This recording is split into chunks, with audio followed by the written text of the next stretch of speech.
Hello everyone, I'm Paul and this is problem 3739. Count subarrays with majority element 2.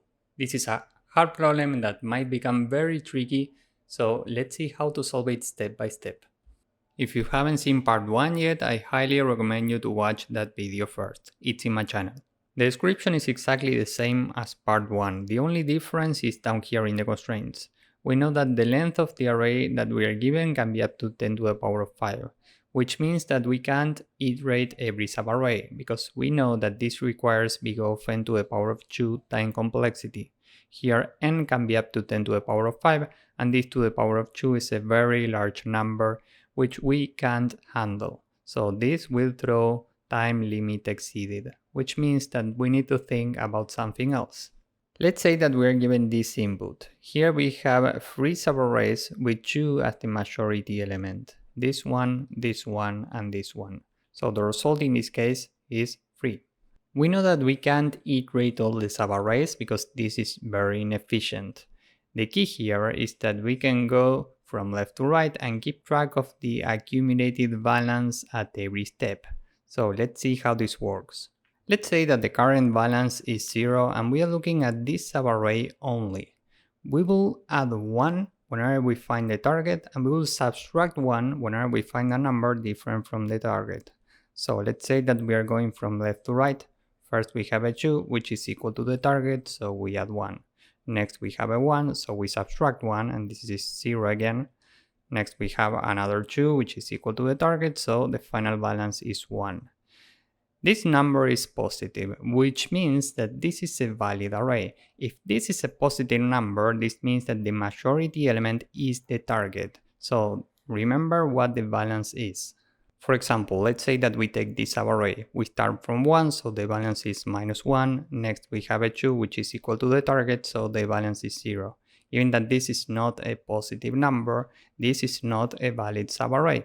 Okay?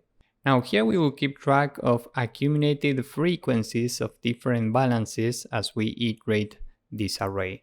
So you should be familiar with something called prefix sum. Let's see how this works. So let's say that we're given this input, the result is initially 0, and we start from a balance of 0. Now down here we have 2 arrays, one to keep track of frequencies of unique balances, and the other one to keep track of accumulated frequencies at every step. This is our prefix sum. So why do we have these indices up here? Well, because down here for these arrays we are using one balance per index, and the possible balances go from minus the amount of elements, here we have 4 elements, to plus the amount of elements, from -4 to +4. So we are actually using an array here of length n times 2 plus 1, and we have the same length for this array. So the balance is initially n. This is exactly the middle in these 2 arrays. So given that the current balance is 0 and this is the first time that we see this balance, the frequency at this index is 1. Remember that this index is n, and the accumulated balance at this index is also 1. Now we are iterating these numbers from left to right, so we start from 1. 1 is different from the target, so we need to subtract 1 from the balance. Now we are standing here, which means that we are standing here in the 2 arrays. What's the current frequency? Well, it's 1 because this is the first time that we see this balance. And what's the accumulated value? Well, we can take the previous accumulated value, which is 0, plus the current frequency. So this is now 1. Now, the main question is, why are we taking this accumulated value to the left of the current index? Let's say that we have these unique contributions and we are trying to build a prefix sum array from this. And remember how this works. Every time we take the current value plus the accumulated number. 1 plus 0 is 1. Next, -1 plus 1 is 0. Next, 1 plus 0 is 1. And now let's say that we are trying to get the sum of these 2 numbers, the sum of this subarray. How do we get the result? Well, we can do the right bound minus the left bound minus 1. 1 minus 1 is equal to 0, which means that the sum here is 0. And just to be clear, remember what we are doing. We take the accumulated result up to the right bound, meaning all of this, and subtract the accumulated result up to the left bound minus 1. So we do this minus this, and that's how we get this, which corresponds to the sum. Given that the sum here is 0, this would not be a valid subarray. So whenever we take some right bound and subtract some left bound minus 1, and this is strictly larger than 0, we have a valid subarray. And if we solve for right, this means that whenever the right bound is strictly larger than the left bound, we have a valid subarray. For example, let's say that we take this subarray. The right bound is 1, the left bound minus 1 is 0. Given that right is strictly larger than left, we meet this condition, so this is a valid subarray. If we take this subarray instead, here the right bound is 1, the left bound minus 1 is 1, and 1 minus 1 is equal to 0, so we don't meet this condition. This is not a valid subarray. If we take this subarray, the right bound is 1, the left bound is out of bounds, so it's 0, and 1 minus 0 is equal to 1.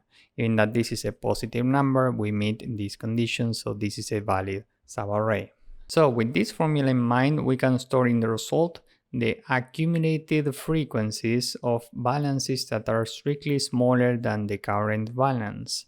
What's the largest number that we can get? Well, we can go to the previous balance. So we are at this index, and the accumulated result at this point is 0. So we do 0 plus 0, and the result is still 0. And this array is nothing but the perfect sum of frequencies. So for example here, we store the accumulated number of frequencies up to the previous balance plus the current frequency. 0 plus 1 is 1. The next number is 2, and this is equal to the target. So we need to add 1 to the balance, and now we are at 0, which means that we are looking at this index. This is the second time that we see this balance, so we need to add 1 to the corresponding frequency. Here this is 2. Now, what do we put here? Well, we take the accumulated frequency for the previous balance, so we go to this index and we do 1 plus the current frequency. 1 plus 2 is equal to 3. And what do we add in the result? Well, we need to take the accumulated frequency for the previous balance. We do 1 plus 0, and this is 1. Now we are looking at this number, which is different from the target, so we need to move balance to the left. We are standing here at minus 1, which means that we are looking at this index. The frequency is now 1 plus 1, meaning 2. This is the second time that we see this balance, and the accumulated value here is given by 0 plus 2, so this is now 2. And what do we add here?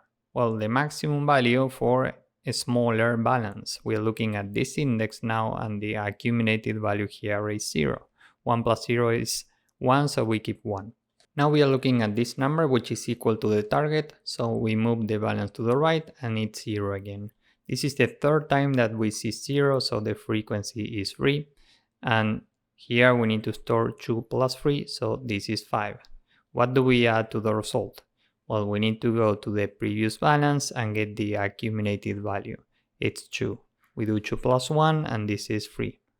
And just to be clear, this 2 means that we are standing here and the frequency of a balance smaller than the current balance, minus 1, is 2. That's why here we have a 2. And if minus 1 is smaller than the current balance, 0, this means that we can take a subarray from this left bound to the right and another one from this left bound to the right. Okay? So that's why we add 2 to the result, these 2. And by doing this, we are solving the problem in big O of n time and space complexity. Why? Well, because we are iterating n elements and we need these 2 arrays with lengths of n times 2. So this is overall big O of n space. With this in mind, let's go with the code. First, we can say that n is the length of nums. We have an array for frequencies, which is an array with 0 times 2 times n plus 1. And we need the same for accumulated values. So this is an array with 0 times 2 times n plus 1. We can say that frequencies at n and accumulated values at n are equal to 1 and 1. Why? Well, because remember that the initial balance is 0 and we are using n for 0. given that this is the first time that we see this balance, the frequency is 1 and the accumulated frequency is 1. The balance is initially n and the result is initially 0.